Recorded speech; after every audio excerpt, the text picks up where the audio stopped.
Bosman ini mendukung 272 pejabat daerah sejak tahun 2022 dijabat oleh PLT sampai tahun 2027. Bahkan 100% kepala daerah di jabatan gubernur, wali kota, dan bupati di seluruh Indonesia yang hampir 500 wilayahnya hingga tahun 2027 dijabat oleh PLT. Sangat setuju. Setuju tidak ada pileg pemilihan legislatif hingga tahun 2027. Alias pileg 2024 tak perlu diadakan. Juga pilpres 2024 tidak perlu diselenggarakan. Setuju jabatan presiden diperpanjang 3 tahun lagi untuk mengatasi masalah pandemi hingga tahun 2027. Dan pastinya setuju jabatan presiden 3 periode. Sangat setuju di semua daerah hingga tahun 2027. Partai politik tidak berkuasa lagi sebagai pimpinan daerah sehingga 100% semua wilayah di bawah kendali pemerintah. Hal ini akan membuat Indonesia menjadi negara satu komando, garis lurus, tegak kemana aja. Pokoknya kemana saja presiden menghadap, saya manut. Anda orang terbaik, terjujur, dan timnya semuanya terbaik. Tidak ada tim di lingkaran pejabat seperti saat ini yang terbaik sepanjang Indonesia merdeka. Bahkan di dunia sekalipun tidak ada yang lebih baik dari tim yang saat ini menjabat di Indonesia. Bahkan dari 270 juta warga Indonesia, hanya merekalah yang terbaik yang saat ini menjabat. Oposisi itu pecundang semua.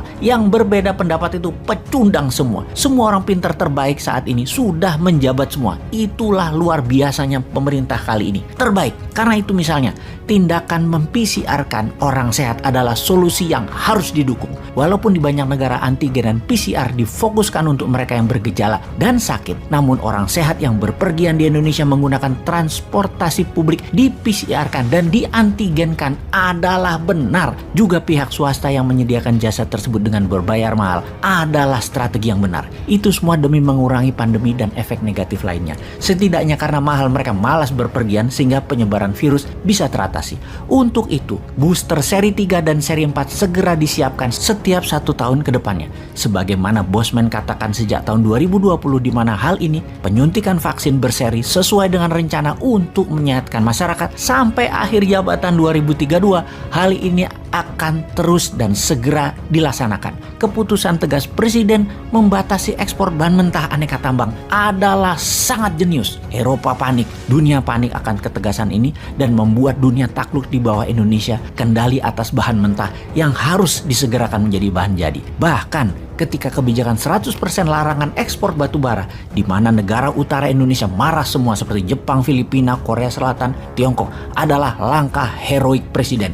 Hal ini sangat kami dukung. Bahkan ketika dibuka lagi batu bara untuk negara sahabat kakak tertua, batu baranya Indonesia harus bisa kembali ekspor lagi untuk mereka. Kami pun dukung. Pasti manfaatnya baik untuk negara karena yuan kembali masuk. Kasihan Tiongkok itu, walaupun kakak mereka mengemis-ngemis untuk batu bara kita. Untung ada orang yang paham tentang kakak tertua ini di kabinet sehingga kita bisa memberikan sedikit kebaikan untuk Tiongkok yang sangat tergantung batu baranya oleh kita. Salut, itulah strategi yang benar. Lalu tidak ada terima kasih yang tertinggi dari kami, terutama saya pribadi sebagai warga NU.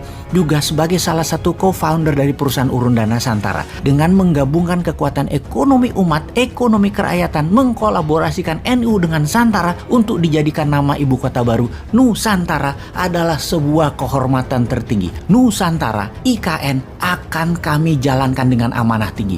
Dulu kami pernah meminta ke Sultan Jogja untuk mendapatkan sekeping lahan 2000 hektar Sultan Ground, di mana di wilayah ini kita akan jadikan seperti Hong Kong, City of London atau City of Venesia, di mana waktu itu kita akan membuat City of Mataram yang punya sistem keuangan dan administrasi berbasis blockchain dan lain sebagainya sebagai contoh negeri Wakanda yang baru dan nyata. Salah satunya kita akan menggunakan e-rupiah berbasis gold di City of Mataram tersebut. Akhirnya impian itu pun oleh Bapak Presiden dikabulkan walaupun dipindahkan tempatnya ke Kalimantan Timur, di wilayah yang lebih besar dari wilayah Sultan Groundnya Jogja, alhamdulillah, yaitu wilayah Kalimantan Timur Penajam.